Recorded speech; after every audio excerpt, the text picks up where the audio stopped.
Hello, thank you for joining RasPipKr tutorials. I'm RasPipKr, and in this tutorial we're going to look at SSHing into a remote device on my local network. One thing you need to do is make sure that you have SSH enabled on your other device in the first place. Otherwise you can't connect into it.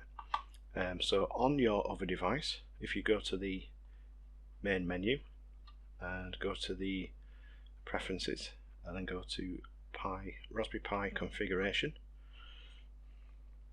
and then go to the interfaces and then make sure it is enabled for SSH.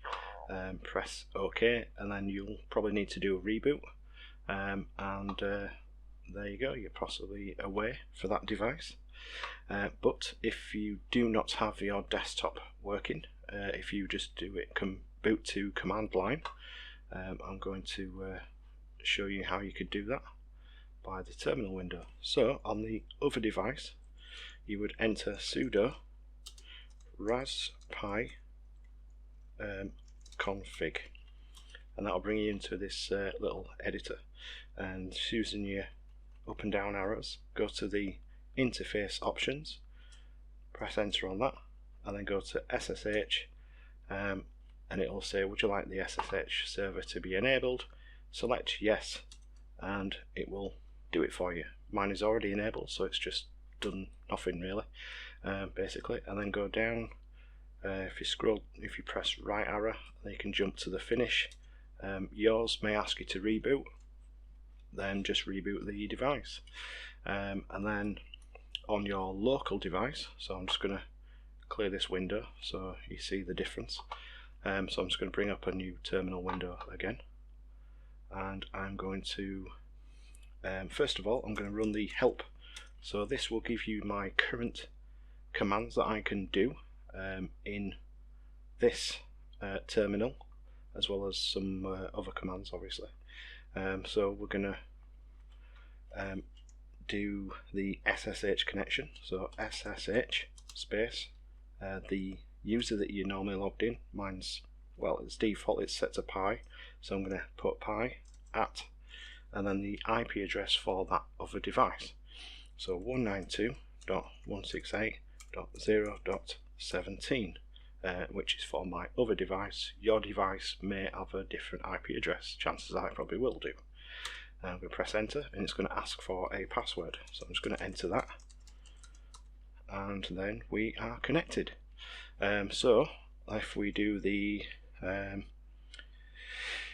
present working directory, it's going to return where you currently are on the other device. Notice how here, before I connected, I'm on my Oak Pi 4, which is a Pi 4 in a Oak case, and now that we're connected, it's saying Pi at Raspberry, so that is all set as it's default basically on that other device, just the password that's different. So there we go.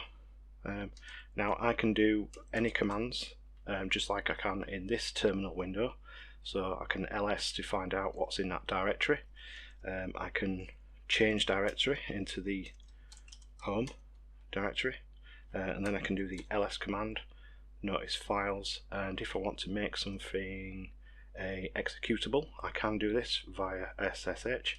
So if I do ls -l, and it'll give you more information. So it's, if I look for my house Python script, you can see it's a read write, but there's no executable. So in this command line, I'm going to make that executable, doing it this way. So change mode, and then +x, and then the house.py, or the file that you want to make executable. And now if I do ls-l, and if I scroll up, you'll see that it is in green writing, and I now have executable privileges in the permissions. So you can make pretty much any change that you want to do on your local machine to your remote machine via SSH. You can run scripts from here just by calling in or if you want to do a Python shell in the terminal, so I can do Python 3 and it'll bring up the Python 3.7 and I can do the whichever I wish, and I can import libraries, etc. And there you go. I'm going to quit out of this, and there we go, come out of that. So we're back into the control of the Pi.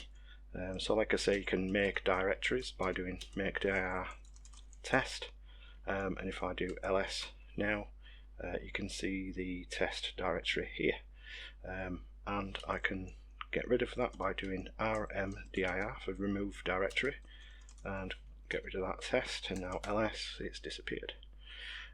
So there you go, that's how you can connect and work on a remote Raspberry Pi. And that's if I cd back to the normal directory, so it matches up on how we did the help commands. So now I'm going to exit from this and just type in exit, and there we go, we have logged out of the connection, which is now closed, and that's it. So that is how you can SSH into another Raspberry Pi, manipulate files, run scripts, etc. So have fun, but don't break anything. If you do, it's at your accord, not mine. Thank you for watching, and I'll catch you in the next one.